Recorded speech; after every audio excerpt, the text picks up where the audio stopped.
Good afternoon. My name is Fahad Nazer. I'm the official spokesperson for the Embassy of the Kingdom of Saudi Arabia in Washington. It is my distinct honor to address the 30th Annual Arab-U.S. Policymakers Conference this year. I would like to thank Dr. John Duke Anthony and Mr. Patrick Mancino for this kind invitation. As some of you may know, I was an international fellow at the Council prior to my appointment as the Embassy spokesperson by His Royal Highness Prince Khalid bin Salman in early 2019. The Council's work and programs continue to make an enormous contribution to informing the public discourse on U.S. relations with the nations of the Middle East. I would also like to express my gratitude to Her Royal Highness Ambassador Rima Badr Al Saud, the Kingdom's ambassador to the United States, and my boss, for giving me the honor of delivering these remarks. Her Highness's remarks to the conference last year were nothing short of inspirational, and I have no illusions that I have a very tall order ahead of me today. At the outset, I must admit that I was looking forward to delivering these remarks in person. You see, this address is something of a departure for me.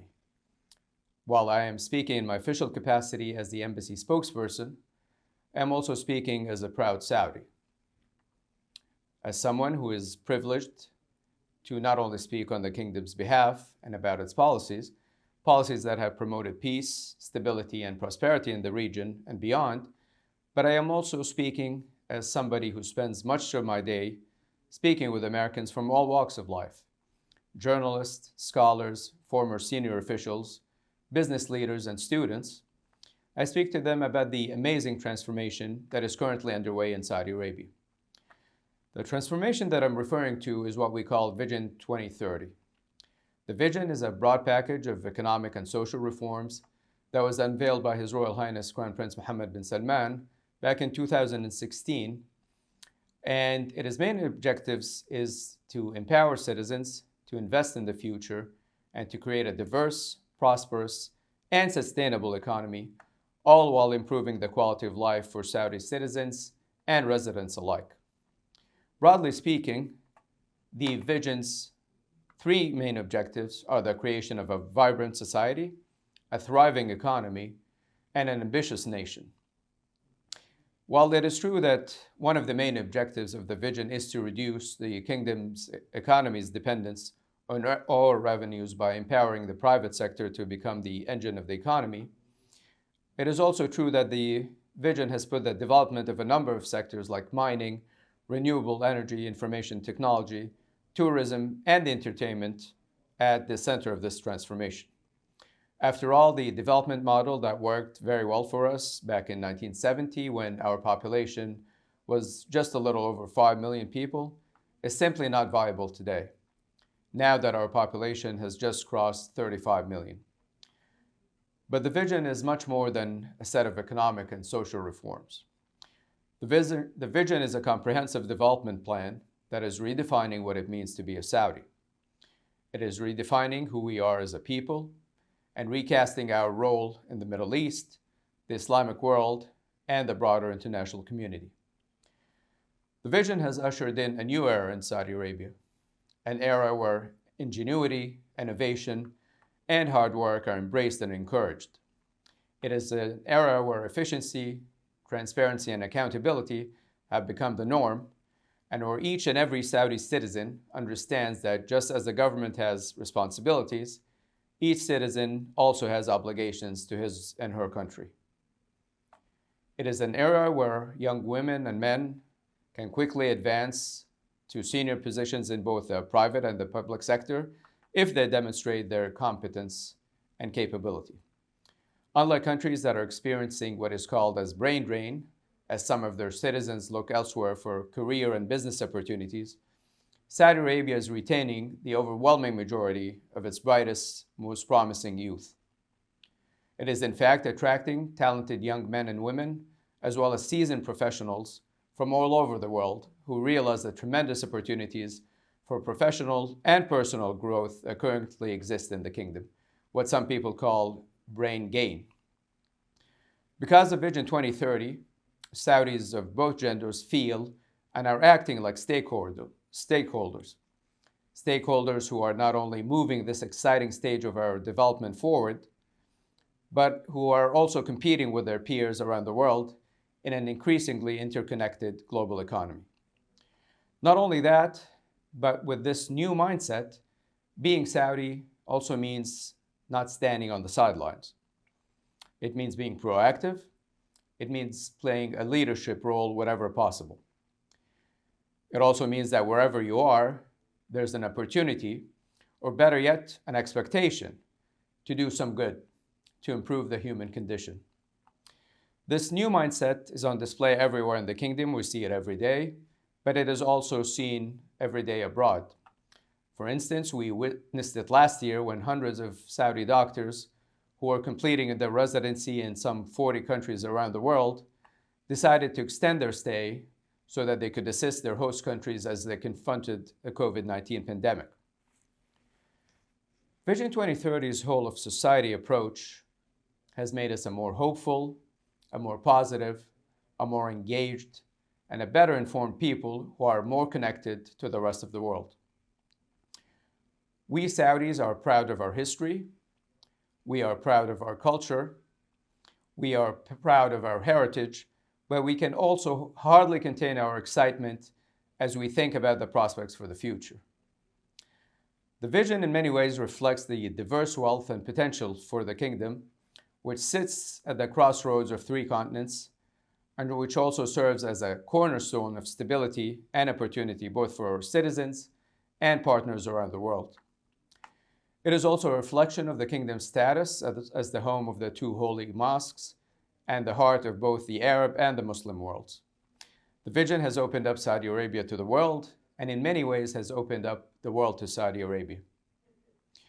5 years into its implementation, the vision has already transformed the way business is done and the way that the government governs. And here I say with absolute certainty, the vision is on track.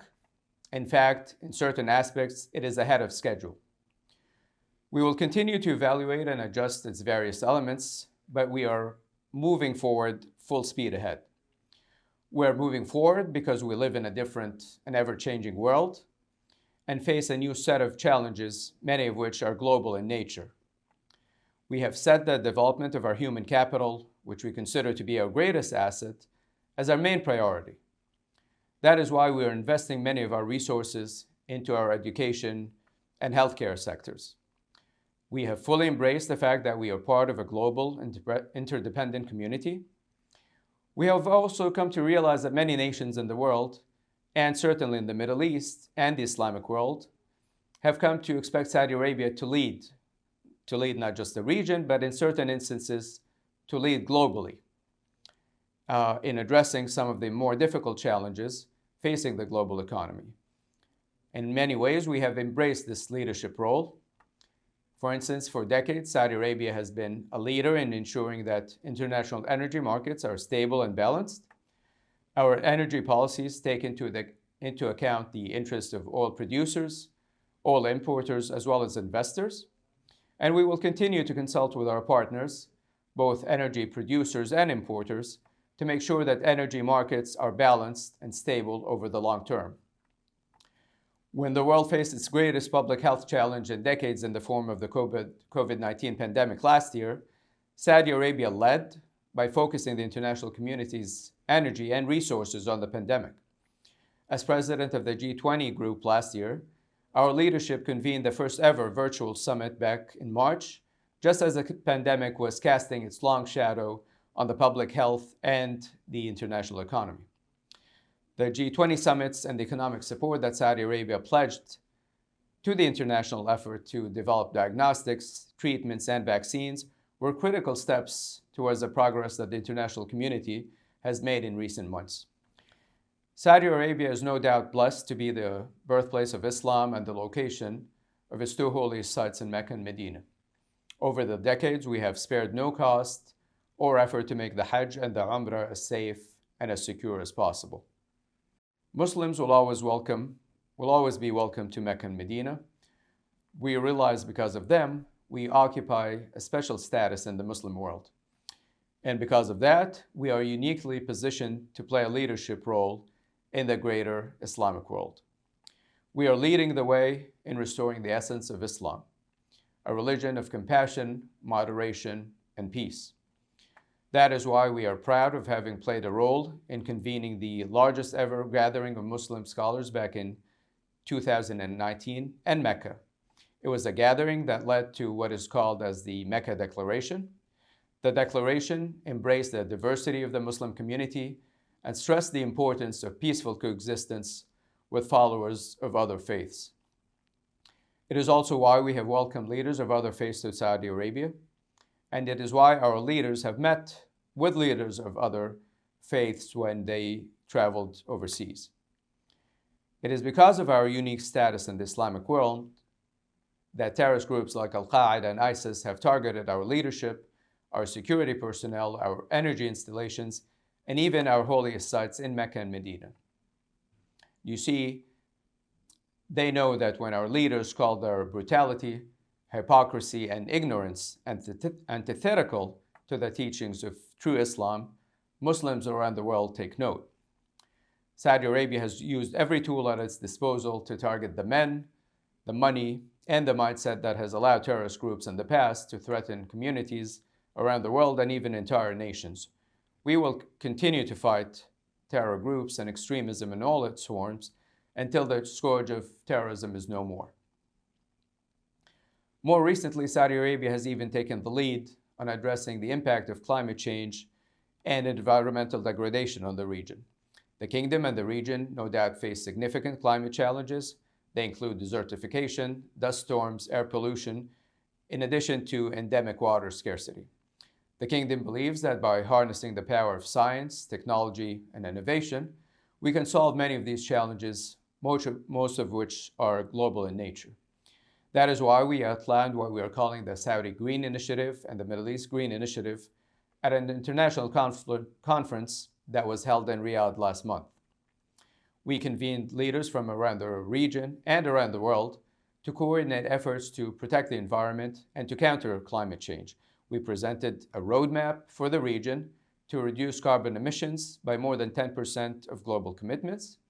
The kingdom is already well on its way to altering its energy mix so that 50% of its energy needs will come from renewable sources by the year 2030.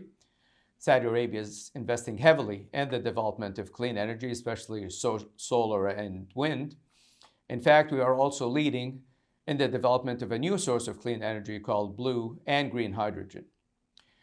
We believe that climate action will in fact enhance competitiveness, spark innovation, and create millions of high-quality jobs around the world. There's no doubt that Vision 2030 is uniquely Saudi. It is designed to meet our needs and to further our interests. At the same time, it could potentially serve as a model or a framework for other nations in the region, many of which face similar challenges. When it comes to the economic reforms of the vision, the changes have been very easy to measure. We have made doing business easier and faster. We have streamlined our regulations. We have made our laws more transparent, more equitable, and our licensing procedures less cumbersome. 5 years into the implementation of Vision 2030, these notable achievements are too many to list here. Having attended the Future Investment Initiative conference in Riyadh last week, it is clear to me that the international business community sees nothing but tremendous opportunities for investment and growth in the Saudi market. That is why we are providing many incentives for companies to invest and to establish operations and headquarters in the kingdom. By establishing new business partnerships and facilitating the flow of goods, people, and capital, Saudi Arabia is seeking to increase interconnectivity and economic integration across the region. Saudi Arabia has also made great strides towards achieving greater gender equality, especially over the past 5 years. Our leadership has made it very clear that the future of the kingdom depends on empowering women and on providing them with the opportunities to succeed both at home and at the workplace. And here I must stress that Saudi Arabia's foreign policy is also consistent with Vision 2030. It is a vision for a peaceful, stable, and prosperous region. Instead of being synonymous with instability, violence, and turmoil, the Middle East could easily be transformed if, and only if, every region adopted policies based on a strict adherence to the pillars of the rules-based international order. In Saudi Arabia, we believe in the peaceful resolution of conflict. The use of force is always our recourse of last resort.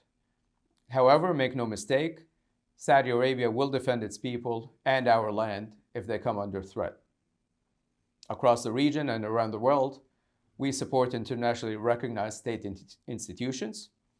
We also support multilateral collective efforts, especially those under the auspices of the United Nations. We also oppose interference in the domestic affairs of other nations or supporting militant non-state actors that work outside the confines of the laws and conventions of the international community. We in the Arab world must do better.